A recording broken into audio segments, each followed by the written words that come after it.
Bismillahirrahmanirrahim. Assalamualaikum warahmatullahi wabarakatuh. Alhamdulillah wassalatu wassalamu ala rasulillah wa ala alihi wa sahbihi wa mawalah. Amma ba'd. Hamba Allah yang berbahagia, pada kesempatan ini kita akan memasuki bagian yang kedua dari cermin-cermin kita, ya, cermin diri yang kedua, yang di dalam buku ini diberi judul Lalat dan Sampah. Penulis mengutip satu surah, yaitu surat Al-Imran ayat 155.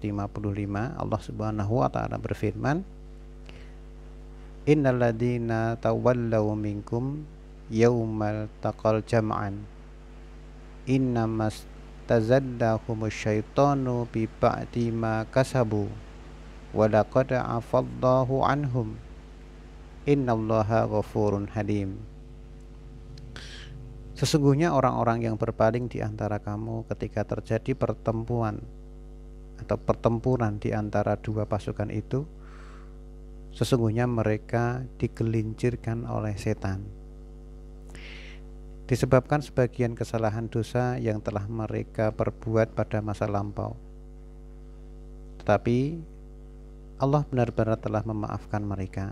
Sungguh Allah Maha Pengampun, Maha Penyantun. Ayat yang mulia ini menyiratkan satu informasi yang sangat penting dalam konteks bagaimana kita memahami gangguan setan. Kisah yang direkam dalam ayat di atas merupakan satu fragmen dari sesi awal perang Uhud. Ketika itu Nabi Shallallahu Alaihi Wasallam dan para sahabat mampu membuat pasukan Quraisy berantakan, sampai ghanimah atau harta rampasan perang itu pun berjatuhan. Oleh Rasulullah Shallallahu Alaihi Wasallam, sebagian kaum muslimin pada saat itu diperintahkan agar tetap berjaga-jaga di atas bukit Uhud. Nah, ketika para sahabat yang ditugaskan di atas bukit Uhud untuk berjaga-jaga melihat seolah-olah mereka sudah menang dan mereka melihat harta rampasan berjatuhan, mereka pun meninggalkan pos jaga mereka, hingga terjadilah satu hal yang sangat memilukan, ya. Sebagian sahabat yang sudah tua syahid, sampai-sampai Nabi Shallallahu Alaihi Wasallam ikut terluka. Ada satu pertanyaan yang disampaikan oleh penulis di sini. Mengapa mereka meninggalkan pos jaga yang diamanahkan? Ya. Menurut penjelasan ayat di atas, Allah berfirman, mereka telah digelincirkan oleh setan. Cuma, kenapa mereka digelincirkan oleh setan? Kita lihat penjelasan dari Al-Quran. Sesungguhnya mereka digelincirkan oleh setan disebabkan sebagian kesalahan atau dosa yang telah mereka perbuat pada masa lalu.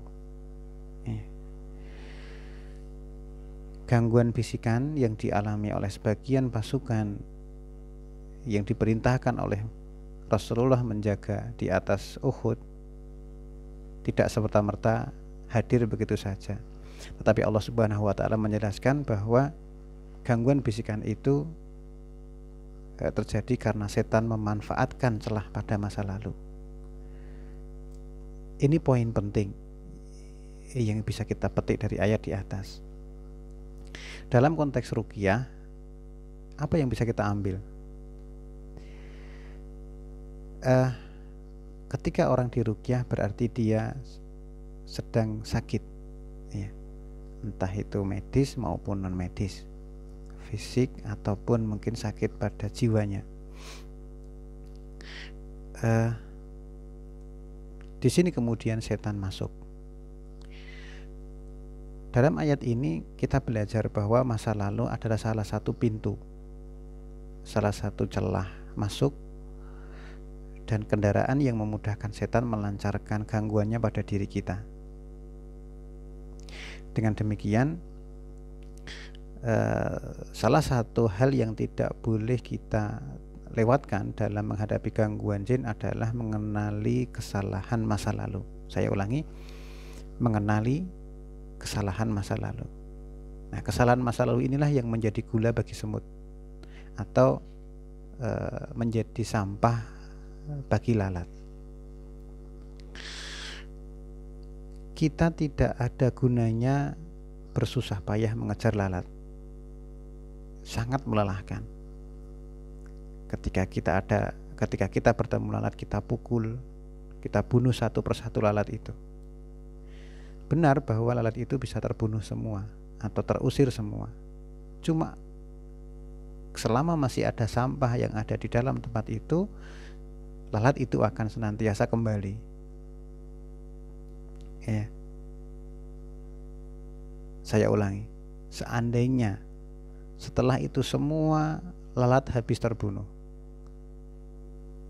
tapi ketika tempat sampah tersebut itu tetap kotor, tetap tidak indah dipandang, dan tetap tidak sedap baunya, maka lalat akan tetap datang. Jadi pada intinya yang kita lakukan bukanlah mengejar lalat, ya, tetapi kita ambil sampahnya, kita bersihkan tempat sampahnya, maka semua lalat akan menyingkir dari situ. Demikian juga proses ruqyah, ya. Semua yang terjadi dalam kehidupan kita, termasuk permasalahan, termasuk sakit, hal-hal yang buruk yang ada dalam kehidupan kita, termasuk gangguan jin, sihir, erat kaitannya dengan hal ini, yaitu ketika sampah menumpuk dalam diri kita. Pada sebagian orang, musibah atau gangguan jin bisa jadi merupakan satu ujian karena Allah ingin memuliakan, ya. Tetapi pada sebagian yang lain itu bukan merupakan ujian, tetapi merupakan suatu teguran dari Allah Subhanahu wa Ta'ala untuk kita. Ketika kita menganggap gangguan jin itu merupakan suatu ujian, maka kita akan lebih sulit untuk mencari kekurangan yang ada pada kita, karena kita merasa bahwa kita sedang dimuliakan. Namun ketika kita memandang gangguan jin itu merupakan suatu teguran dari Allah Subhanahu wa Ta'ala pada kita, maka kita akan lebih mudah menyadari adanya kekurangan dalam diri kita. Demikian Allah juga berfirman untuk menyadarkan kita semua di dalam surat Asy-Syura ayat 30. A'udzu billahi minasyaitonir rajim. Wa ma asabakum mim musibah fa bima kasabat aydikum wa ya'fu an katsir. Dan apa saja musibah yang menimpa kamu, maka adalah disebabkan oleh perbuatan tanganmu sendiri, dan Allah memaafkan sebagian besar dari kesalahan-kesalahanmu. Maka merasa kita ada kekurangan adalah lebih utama daripada kita merasa tidak ada apa-apa kemudian Allah ingin memuliakan kita. Jadi mungkin semua keluhan yang kita rasakan sebenarnya berujung pada hal ini, bukan pada soal kuat dan lemahnya jin, bukan pada soal kuat dan lemahnya si dukun, ataupun bukan pada soal teknik meruqyah, tetapi mungkin ini merupakan soal lalat dan sampah. Semoga Allah Subhanahu wa Ta'ala melimpahkan taufik kepada kita sehingga kita dimudahkan menemukan sampah-sampah itu, membersihkan dari diri kita, membersihkan tempat sampah itu, sehingga tempat itu menjadi harum, menjadi bersih dan sedap dipandang mata. Wallahu ta'ala alam, wa sallallahu ala nabiyyina Muhammad wa ala alihi wa sahbihi wa sallim. Assalamualaikum warahmatullahi wabarakatuh.